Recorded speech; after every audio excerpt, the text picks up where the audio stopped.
how you can detach component in Figma. So imagine you are using a component from the library.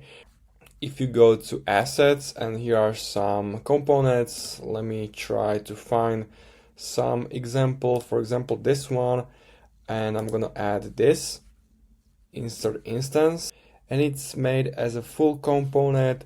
You can't customize it until you detach some part of it.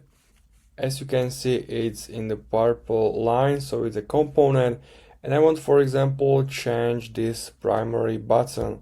So I'm gonna double click it until you only select that component, which is this button. And all you need to do is to just right click, and here gonna be option detach instance. So now this component was detached from this variant. Now you can move it, you can customize it like you want, you can make it smaller if you want to, and just customize pre-made component on your own. Now on the left side you can see that this component is no longer purple because it was detached. If you have any questions, leave a comment and make sure to subscribe, and see you next time.